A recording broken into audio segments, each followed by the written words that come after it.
Let's go. Hi, can you hear me okay? Yeah, I can hear you just fine. How about me? Yes, I can hear you. So today we're going to be conducting a mock open-ended functional assessment interview. I'm going to be asking you questions off of here. Okay. And so I'm going to be role playing as the BCBA, and you're going to be role playing as Daisy's second teacher. Okay. So what do you want your name to be? My name is Mrs. Zimmerman, Mrs. Zimmerman. Okay. I'm going to write that down. but you can call me Sandy. Sandy. Okay.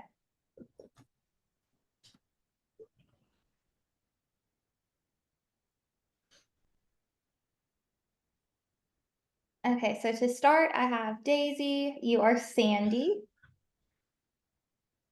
So before we begin the official interview, I want you to know that I've gone over previous progress notes for Daisy. I've looked at her diagnosis on a standardized test, and she has autism. Okay. So she's also a Latina student, so we want to make sure that uh, she has fair treatment, access, and opportunity. And then her parents, they do speak Spanish, so luckily I do as well. Okay. My Spanish is minimal. Yeah, well, having some is good. So, hi, my name is Hallie. I am a VCBA. Is this Miss Sandy? Yes. So, today we're here to talk about Daisy. I'm going to be asking you some questions to better get to know her, and we're going to address some of the struggles you guys have seen in the classroom. And Okay. I I think want that's this, great. yay, I want this to feel collaborative and supportive. So we're best serving Daisy. And the goal is to identify specific triggers and reinforce strategies, enhancing her overall engagement and participation in classroom activities. Okay. So can you tell me a little bit about Daisy? Daisy is in a lot of ways your typical little kindergartner, and in some ways not so much. Daisy is easily distracted. Um, she is hard to keep on task unless it is something that she really likes. And then it's hard to get her to the next task. Um, I think she's very bright. She just has a hard time focusing. Daisy has a tendency to be a little bit in her own little world. Okay, She does a lot of rocking without a chair. okay. And so I'm going to be taking some notes while we're Okay. going over this. Can you tell me a little bit about Daisy's language? Is she speaking in full sentences? Does she know some words? Is she nonverbal? Uh, Daisy's language skills are behind those of her peers. Okay, Um, she's they probably she's I would say she's bilingual. Okay, she does speak Spanish some. She speaks mostly English in the classroom, occasionally some Spanish. She does not speak in complete sentences, but with her parents just speaking Spanish, there's probably a reason for that. Hang on just a second. I'm going to sneak. no, you're fine. Bless you. Ah, something going on with the allergies, but so her language skills are just a little bit behind. She does not speak in complete sentences a lot of times, and she does a little bit of Spanglish, if you will. She Okay, interchanges her Spanish and her English. But overall, I think her communication, her language is okay. okay. So is she able to like ask you guys for items or anything? Yes, Or but not in express her complete needs? sentences. A lot of it is just one or two words, Okay. not can you get me that please? Can I have that please? It's more like book, maybe sometimes book please. Okay. And if I have this correct, you guys are a public school. Yes. So tell me a little bit about her play skills and preferred toys or leisure activities. What have you noticed that Daisy seems to gravitate towards during playtime in the classroom? And tell me a little bit about recess as well. Daisy most of the time likes to play by herself. Okay. Um, and by that, I mean she'll play with the books or some of the toys by herself. She rarely is seen playing with someone else. If she is playing with another child, um, that doesn't usually go very well. She doesn't share Okay, so very well. sharing, we haven't gotten mastered sharing No, we have quite not yet. mastered the skill of sharing at this point. So when she is playing with toys in the classroom, have you noticed that she likes puzzles, blocks? Is there anything that kind of stands out that what would Daisy's favorite be? Davy like Daisy likes the blocks. She likes some of the soft toys. These are also some of the toys that some of the other kids like. So Okay. when that's why I say that she hasn't mastered sharing, because when some of the other kids come over to play with Daisy or to play with the toys that she has, there there is sometimes a struggle, and then there's some frustration. Whereas the other kids in the class, if they're playing together, they seem to know how to share, and she just doesn't.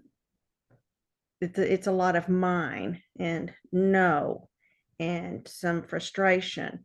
Uh, by the same sense, if someone has one of the toys that she likes to play with and they have it before she does, um, she's very frustrated by that. Okay. What does that frustration look like? Has she hurt another student or the staff, or kind of describe to me No, a little bit about the no, it's frustration? she hasn't hurt anybody, but she doesn't quite understand it. I would not call it a temper tantrum. Mhm. I would call it more of a frustration, a kind of a grunting, just a I don't even know how to describe this noise. It's a frustration grunt, Okay. grunt growl. And what Okay. what are y'all doing when she is grunting and frustrated? Is it somebody trying to redirect her? It's a discussion, Daisy, little Susie has this right now, Mhm. okay? She has it first. Why don't we sit down and let's play with her, and maybe together we can all play with this. And she doesn't quite understand. Now, whether it's Susie or whether it's you know Jose or anybody else that has it in the class, um, whether it's the blocks or whether it's the big elephant, it doesn't really matter what it is. She kind of just grunts and rocks a little bit, and the other children are okay with playing and then trying to pass it on, but once she gets it, she's not a good passer on her. She does not share well. Okay. Now, when we are in some of the group settings where we're not doing toys, this same type of behavior, like if we're going to do the after lunch, we always have a reading class, where we Okay. sit down and we do a story time. And during that time, it's not a time where you pass anything around. It's not a time where you've got toys. You're just sitting in a semicircle. I'll read, or the other teacher in the room will read, and we just do story time. In that case, we're all observing, what the children are doing, and she likes to rock a lot, and she's not really paying attention to the story. She's off somewhere else, it seems, Whereas usually this is a time where the kids like to pay attention to the story. You'll Mhm. see them really staring at you, really intently listening. Some of them will roll over on their tummies, put their hands up and listen. And next thing you know, they're like this. And the next thing you know, they're like this. Yes. uh, she's rocking. She's rocking and rocking. So, Okay. Does um, rocking behavior, does it ever get the attention of the other students or you guys or? yeah, it does. A lot of times in a soft way, we'll try to say, hey, come on, is something going on? Here, let's listen to the story, or let's pay attention to what we're doing here. Here, you're supposed to be doing this. Here, let's help you do this. Whatever it is that we're doing. And the kids at this age, they're really kind of cute. They're not mean. They're Mhm. not mean yet. Okay. So Right. a lot of the kids will want to help her.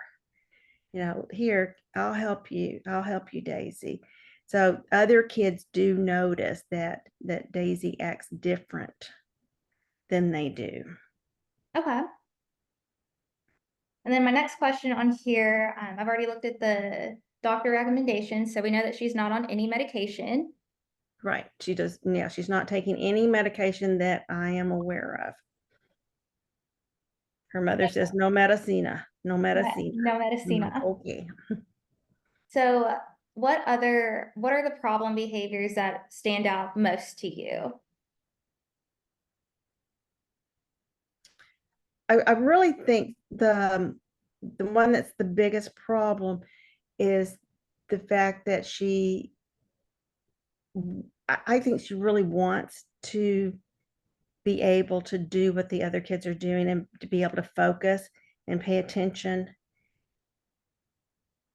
And she's just not able to. Okay. Um, because she does get frustrated. Uh, we haven't talked about this, but she has a problem transitioning, Hmm. like when we're going to go from one skill set to another skill set. We're transitioning from trying to write our letters to uh, looking at pictures and trying to learn our numbers. How many apples are in this little block. How many oranges are in the next one. Let's count. Let's do our numbers. Um, if she was really getting into the first activity of trying to draw some letters and she was doing okay there, when it's time to go to the next activity, she's frustrated. She's still back in the first one. She's not focused on the next one yet. And so then she's frustrated. And so that's when I've noticed the most that she will stop doing what we're trying to get her to do, and she starts rocking in her little seat Okay. and looking out the window. She was not ready to move on. Hmm. She was stuck in the last task. And then on the opposite side too, we're going to work on our numbers. And she went first that day, and she goes, nope, but I want to try to write letters. That's Okay. not what we're doing. Okay.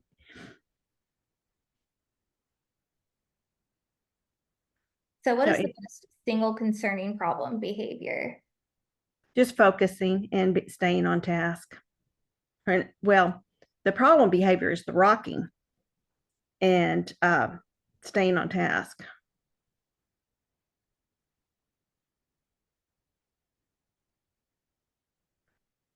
I think she senses a lot of frustration, bless her heart. Okay.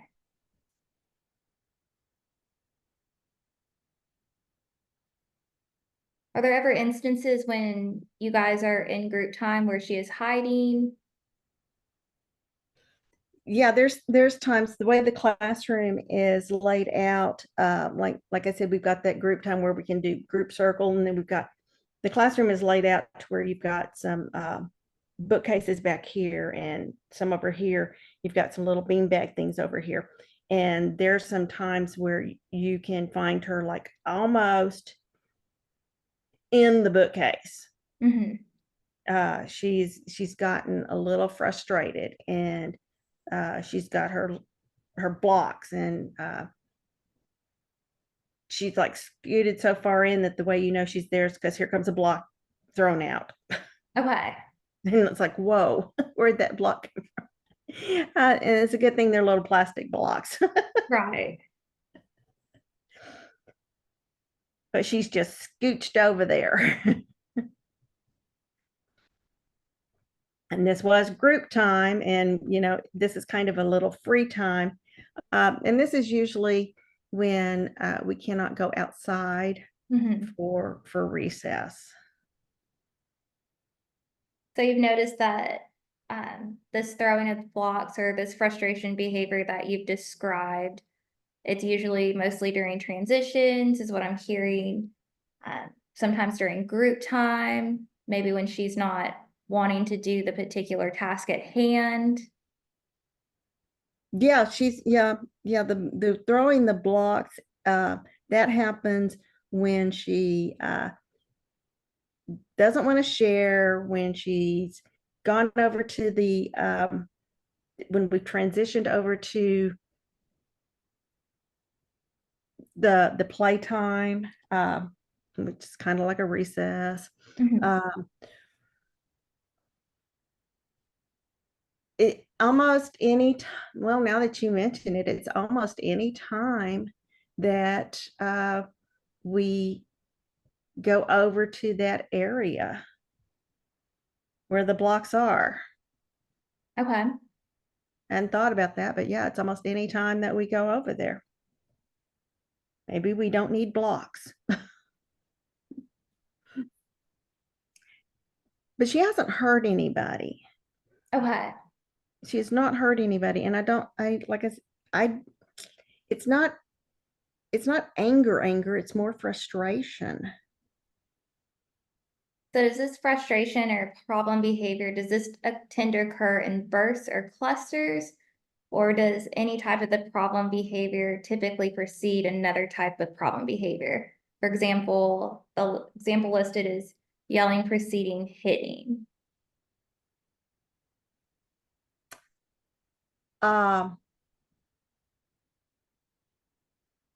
it her throwing the blocks usually comes after she has been given some direction of something that she does not want to do.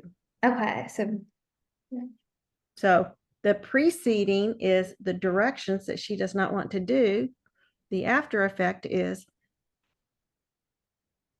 taking something that she does have control over, which is the blocks, mhm. and throwing those.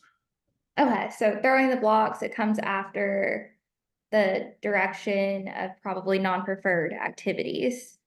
That's exactly right. Under what conditions or situations are the problem behavior most likely to occur? So you mentioned transitions, some group play, and probably like, the non-preferred activities. Is there anything else that I should know? Yeah. Like, you know how it's rained and rained and rained and rained, and it seems like the kids have been inside for recess for what, I don't know, 2 weeks now. Okay. It seems to aggravate it more and more and more the longer uh, we have to be inside confined, um, because I have noticed it more since it's been raining so much. So hopefully after the sun's been out and we're able to get back out and do our normal routine, Okay. then, it will calm down. But I have noticed that anytime we've got a change in the normal routine, or if there is something that has changed up our normal day, like I said a while ago, if we decide to switch and do alphabet before math numbers. Mhm. Uh, if we switch that up, that makes it go off. If for some reason we've decided we're going to have grandparents happy Mother's Day for grandmas and moms come up that morning for a tea in the middle of everything, Right. that really switches things up. So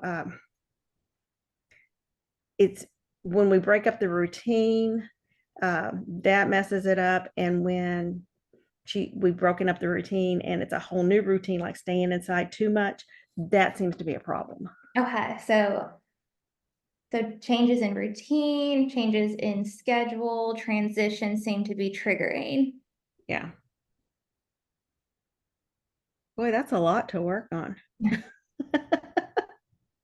Does problem behavior occur? Well, we just said yes, when you break routines or interrupt activities. We said yes. I really appreciate you taking time to go over this with me. And I'm so glad that you're going to be doing a program for her. Yes. Like I said, I'm happy to be here. The main goal is to best support Daisy, and I want to make sure that you guys are feeling supported as well. So the problem behavior, does this seem to occur when she doesn't seem to get her way? Definitely.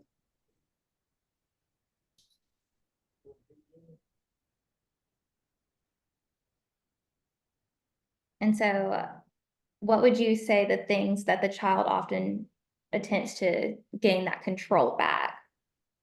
So changes in the schedule, routine, I'm non-preferred sorry, I didn't activity. hear what your initial question was. So the problem behavior, you've said yes, that it seems to appear when she isn't getting her way. Uh-huh.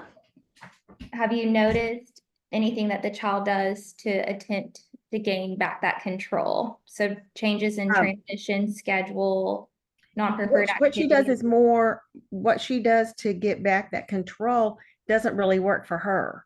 Okay. I mean, what we can do to get it back in control is probably get it on a routine and stay there. But what she does is that it's a more of an internal. Sometimes I think that child is just gonna bust. Mhm. It's an internal that grunt, growl thing she does. I just Right. um and then the rocking, I think she's just gonna bust. I had a visitor come in. Would you like to see my visitor? Yes. Jennifer, this is the class mascot. The class mascot will be here in a minute. Well, I'm excited to meet Jennifer. Me too. Come here, Jennifer. Oh, Jennifer doesn't want to meet anybody today. Excuse me. So you mentioned before that when she is rocking, some of the students try to offer support in their way. Uh, how do you and others react or respond to the problem behavior? Well, we try to talk to her and encourage her to um, join in.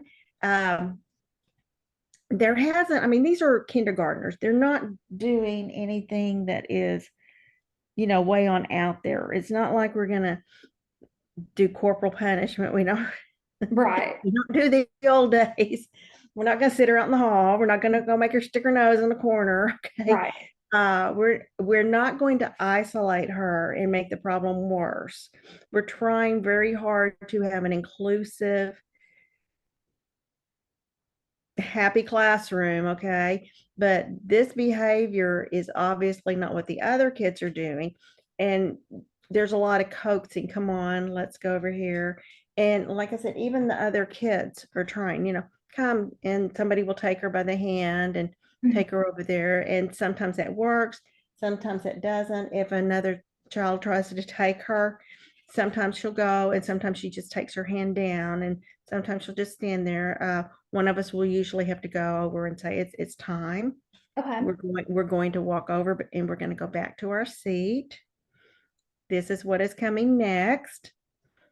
We're going to walk over to our seat. What we're going to do next is we're going to sit down in our chair. After we sit down in our chair, it is time for us to do this part of our day. Do you understand? And usually once we spell it out, um, we're able to get her back on track. Okay. We don't have that many parts of the day where Mhm. she's able to do a lot of the unstructured behavior where she's, messing with blocks and things. The rocking, you can just tell she's not paying attention, or she's not able to focus. Come here, Jenny. She's engaging in probably the highest, most problematic behavior. What do you and others do to calm her down? So you kind of mentioned redirecting, talking her through transitions. Is there something else that you all are doing that I should know?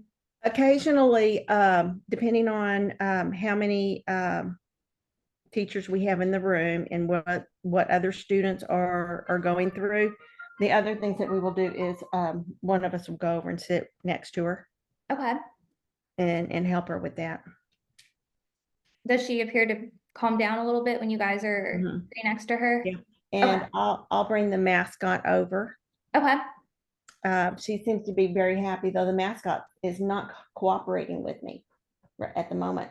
Jennifer, mascot is needing some behavioral modification at the moment. So I'm going to be asking you just our final questions. So what do you think she is trying to communicate with her problem behavior, if anything? Well, the first thing she's trying to communicate is, I don't want to do that. Okay. But she could be communicating all kinds of things. One is, I don't understand the task, or there's something that my brain is not telling me how to do this.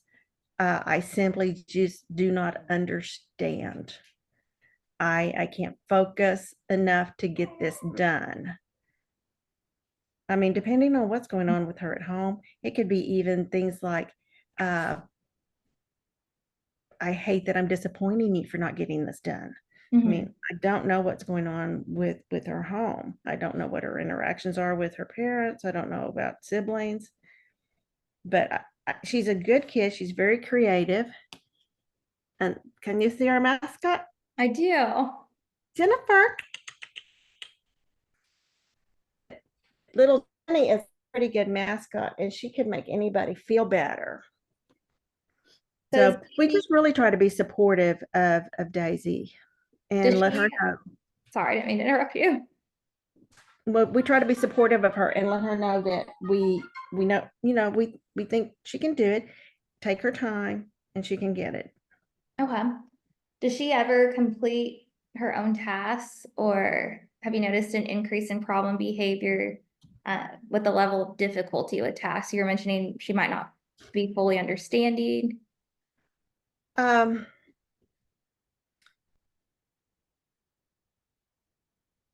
it just takes her. What I really notice is that I think she's bright, okay? In some cases, she does better than the other students once she gets into the task. It's almost like, I don't know how to describe this, but it's almost like a switch is um, got a low electrical current. You ever turned a fan on and the fan is on super low and you're waiting for it to turn on super high because you're really hot? So you turn it on low and you're going, oh my gosh, I'm really hot, really, come on.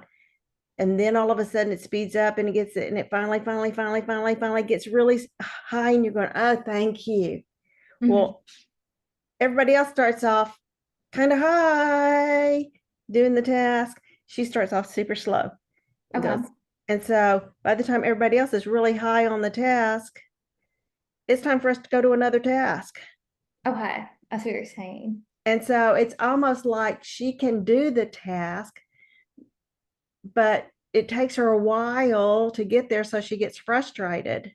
And then she gets super high on the task and may not want to move off of that task because she finally got there. Okay. And so now she finally got there, she doesn't want to turn that fan off. But Love. it's time to turn the fan off. And so we have to unplug it and move to the next one and plug it in. And there she goes again, super, super slow while everybody else is already on fast. Okay. And it's not that she needs um, she's bright. She can do the work. She can do it. And she's very creative. Her, she can do pictures, draw pictures way better than most of the kids in the class. She's very creative. But it's almost, she doesn't need to be in a slower class. She needs more time on her steps. Okay. Did that make any sense at all? Yes, it did. It did. This is very helpful. For time purposes, Zoom is going to make me pay if we go over a certain time. So I just wanted to say thank you so much for being here today. I really appreciate it. Like I said, I want this to be collaborative. We are a team. We want to best serve Daisy. So I'll be coming in and out of the classroom. I might have you collect, some assessment data for us and really hope that we can work on this together and just improve the overall classroom. Oh, okay. Well, I'm looking forward to help with the kids. And if you need help paying for Zoom, I know that it's expensive. So I'll be happy to chip in to get help with Daisy, okay? Okay. I want to see her succeed. Yes. Okay. Thank you. Bye. Bye.